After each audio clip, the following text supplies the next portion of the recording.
Cher Klaus, merci pour l'accueil et je suis heureux d'être à tes côtés aujourd'hui en Roumanie. Je suis très heureux en effet d'être tout sur la base MK ici, à l'invitation de Monsieur le Président Klaus Iohannis pour cette visite aux armées. Ce déplacement intervient, le Président vient de le rappeler, dans un contexte extrêmement grave que nous connaissons tous, la guerre d'agression menée par la Russie contre l'Ukraine, qui se déroule tout près d'ici. J'ai pu, hier soir, ce matin, rencontrer les soldats français qui participent depuis février à la réassurance de la Roumanie. J'ai décidé de ce déploiement le 19 janvier, dans son principe, pour témoigner de la pleine solidarité de la France envers ses alliés européens face aux menaces sur notre sécurité commune. Et je remercie la Roumanie d'avoir accepté que la France prenne la responsabilité de nation cadre de l'OTAN sur son territoire. C'est un signe de confiance, le reflet de l'étroitesse de notre partenariat stratégique. Je veux aussi remercier nos armées qui se sont déployées avec une réactivité inédite entre la décision formelle et la fin de leur déploiement, quelques jours à peine. Ce qui est le signe de la réactivité, de la crédibilité des armées françaises dans le cadre de l'OTAN à l'égard d'un pays ami dès que la menace survient. Cette procédure, pour la première fois, avait été utilisée et nous avons montré, vous avez montré, que vous étiez à la hauteur. Et j'en suis fier et reconnaissant. Je sais que les soldats arrivés au mois de février auront bientôt à retrouver leur montagne.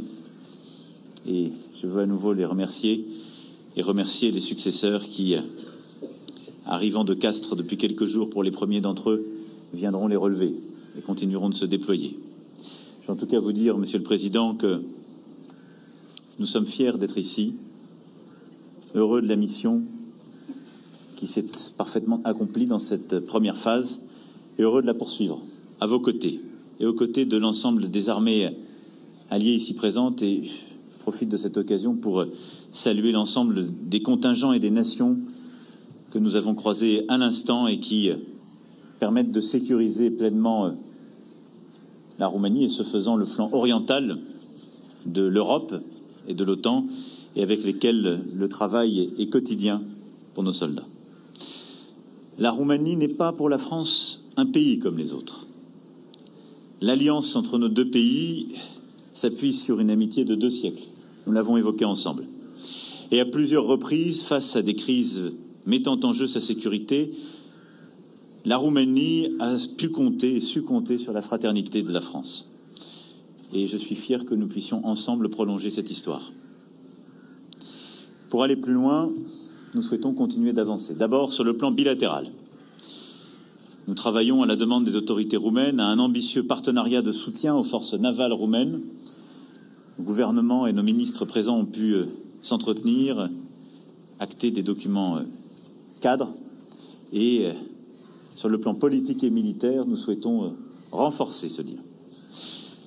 Évidemment, ensuite, dans le cadre de l'OTAN, puisque c'est dans ce cadre que la France est présente sur le territoire roumain, avec la contribution d'autres alliés, dont je saluais la présence à l'instant, avec bien sûr l'appui des forces armées roumaines, le dispositif actuel va monter en puissance. Le prochain sommet, auquel nous serons l'un et l'autre dans quelques jours à Madrid, confirmera cette ambition. C'est une preuve de plus de notre unité pour écarter toute menace militaire sur le flanc est de l'Union européenne et de l'OTAN. Et puis enfin, dans le cadre européen aussi, cette amitié prend une tournure toute particulière. Vous avez rappelé la communauté de vues qui est la nôtre, Monsieur le Président, quand il s'agit de l'approche politique à l'égard de l'Ukraine, du dossier des Balkans occidentaux et tout particulièrement des discussions en cours entre la Macédoine du Nord et la Bulgarie. Et la présidence française, vous le savez, y est tout particulièrement engagée et les prochaines heures seront décisives. Qu'il s'agisse aussi de l'accession à Schengen.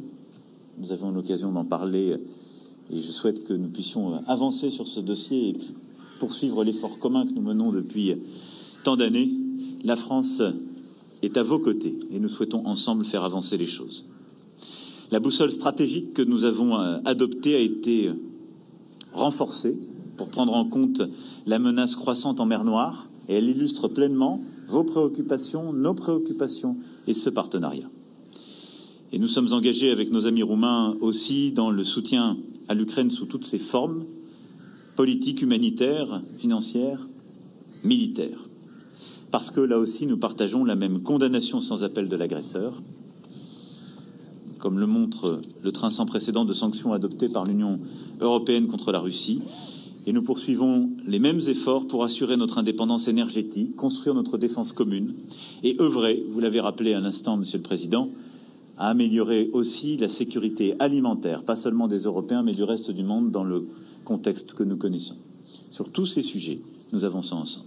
J'ai pu également et enfin m'entretenir avec le président Iohannis sur la proposition de communauté politique européenne que nous souhaitons faire progresser et qui a vocation justement, au-delà de notre union, de nos coopérations bilatérales, à structurer sur le plan politique, sur le plan sécuritaire, sur le plan énergétique et des infrastructures, notre continent et au fond tous les États qui ont une communauté de géographie et de valeurs. Voilà, mesdames et messieurs, ce que je souhaitais rappeler en disant à nouveau à Monsieur le Président, cher Klaus, l'amitié de la France pour votre pays, le soutien indéfectible et notre présence dans la durée, aussi longtemps que votre sécurité sera menacée. Merci Klaus, merci Président. Merci, cher Emmanuel. Merci.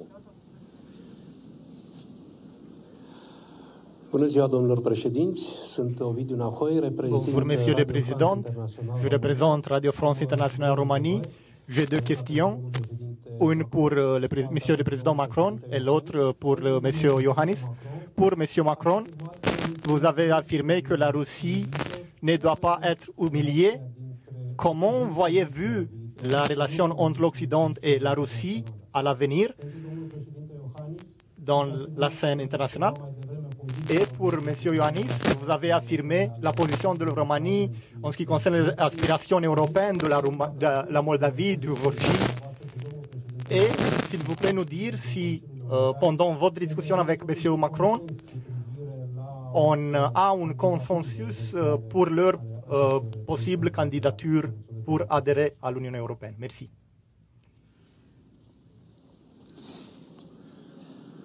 Face à la guerre décidée par la Russie contre l'Ukraine et son peuple, notre position, la position de la France et de l'Europe est claire depuis le premier jour. D'abord, tout faire pour l'empêcher, ce à quoi nous avons œuvré. Ensuite, sanctionner de manière claire et unie la Russie que nous avons, dès le premier jour, désignée avec clarté comme étant le responsable de cette guerre et de ce qui est une faute morale, politique et historique.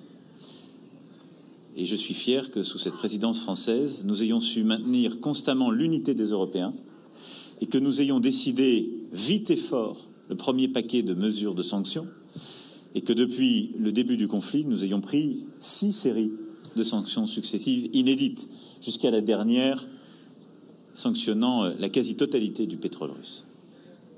Ensuite, avec beaucoup de clarté, nous avons et nous continuons de soutenir l'Ukraine pour l'aider à se défendre et à se battre, pour l'aider sur le plan économique et financier, pour l'aider sur le plan humanitaire, et nous continuons d'accueillir sur le sol européen, qui, je le rappelle, est le premier espace au monde qui les accueille, des réfugiés fuyant la guerre. Telle est la position de la France et de l'Europe, sans aucune complaisance. Mais nous voulons bâtir la paix, ce qui veut dire qu'à un moment, nous souhaitons tous que le feu cesse et que les discussions reprennent. Et j'ai simplement, par cette formule, en lien d'ailleurs constant avec le président Zelensky, et comme il l'a lui parfaitement compris, redit que nous, Européens, nous partageons un continent. Et la géographie est têtue.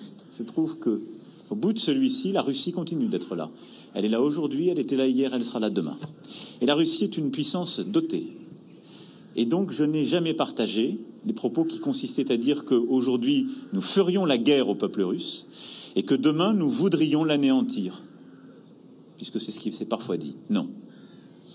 Parce qu'à un moment donné, quand nous aurons aidé au maximum à résister, quand, je le souhaite, l'Ukraine aura gagné et surtout que le feu pourra cesser, nous devrons négocier. Le président ukrainien et ses dirigeants devra négocier avec la Russie. Et nous serons, nous Européens, autour de cette table, apportant qui les garanties de sécurité, qui les éléments pour ce qui relève de notre continent. C'est ça la réalité des choses. Et c'est ce principe-là que j'ai simplement rappelé. À un moment donné, cela viendra.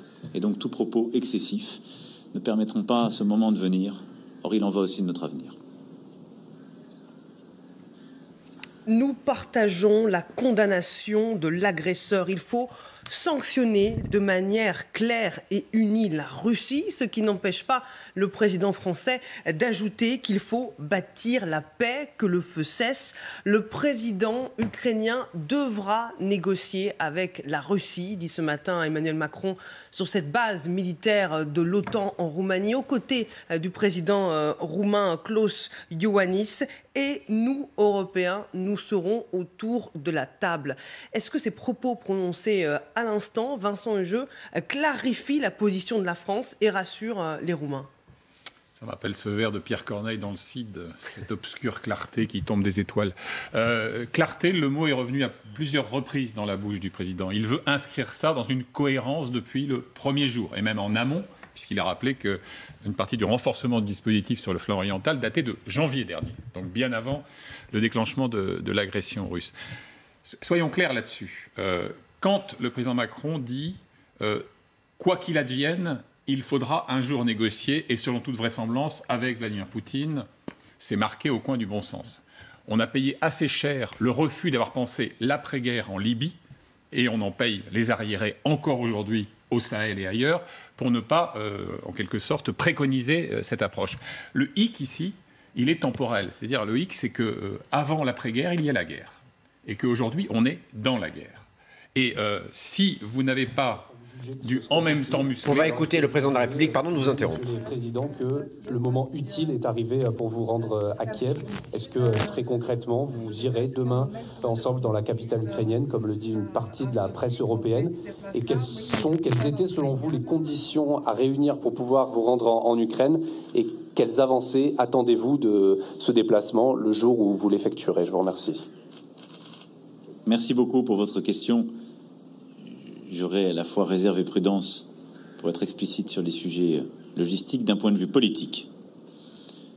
Je considère que nous sommes en train de converger pour aujourd'hui avoir des discussions d'une nature nouvelle avec l'Ukraine. D'abord pour continuer l'effort d'équipement, de coopération, et l'effort financier qui doit prendre une nouvelle teneur. Ensuite, le président l'a évoqué, nous sommes dans un contexte où il nous faut parachever des discussions importantes pour pouvoir sortir les céréales du sol ukrainien.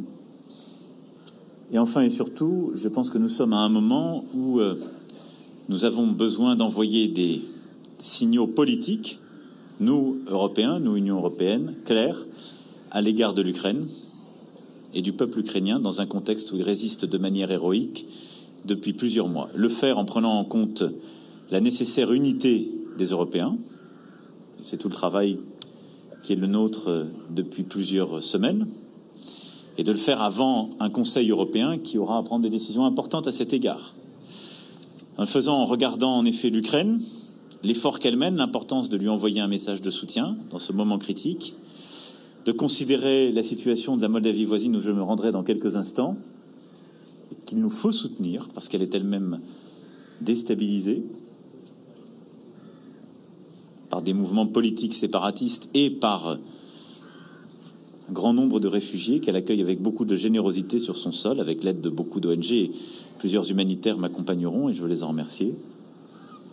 Et en prenant en compte aussi les effets qu'il y aura sur la région des Balkans occidentaux, le président Iohannis l'a parfaitement rappelé, qui sont pour certains engagés depuis plusieurs années dans un tel processus. Et région qui peut elle aussi être déstabilisée par tout mouvement. Vous le voyez, au fond, aux portes de notre Union européenne, se joue une situation géopolitique inédite. Donc oui, pour toutes ces raisons, le contexte politique et les décisions que l'Union européenne et plusieurs nations devront prendre justifient de nouvelles discussions en profondeur et de nouvelles avancées.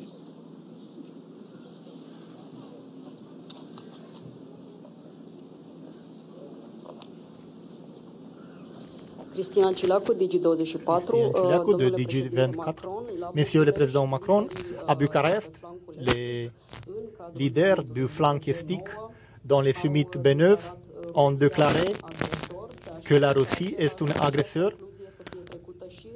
Est-ce que vous attendez que la même conclusion sera mise dans le Conseil NATO à Madrid? Vous considérez que la Russie ne va pas être humiliée? Et donc, comment on peut traiter avec un agresseur sans l'humilier? Monsieur Iohannis, la géographie nous force de jouer un rôle essentiel dans la gestion de la crise alimentaire sur la planète. Combien d'avancées sont les discussions? Parce qu'à ce moment, l'Ukraine dit qu'on ne transporte pas suffisamment à cause de la Russie. Sur votre première question, elle rejoint un peu celle de votre confrère à laquelle j'ai répondu en détail. Et je pourrais simplement vous dire que dès le premier jour, la France a été claire pour dire que la Russie était l'agresseur et qu'elle menait une guerre contre l'Ukraine et son peuple et ne respectait ni l'intégrité territoriale ni la souveraineté de l'Ukraine. Et donc nous l'avons condamné avec beaucoup de fermeté dans toutes les enceintes internationales. Nous avons pris immédiatement des mesures et sanctionné. Donc oui.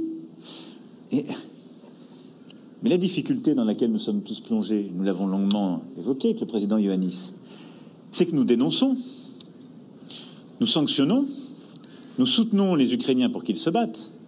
Mais enfin, ayons la lucidité de constater que nous ne faisons pas la guerre. Nous ne faisons pas la guerre à la Russie.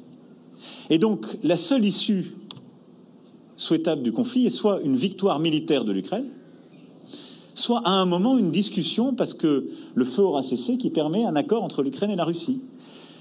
Donc à un moment, il faudra parler. Voilà, c'est ce que je dis. Je crois que ça relève du bon sens.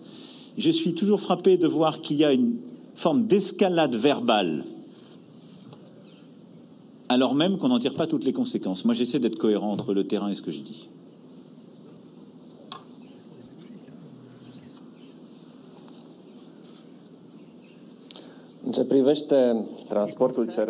Voilà, vous avez entendu peut-être la réponse d'Emmanuel Macron à la question qui lui a été posée par Bastien Auger, à savoir, va-t-il se rendre en Ukraine dans les heures ou dans les jours qui viennent, et qu'est-ce qui justifierait un tel déplacement?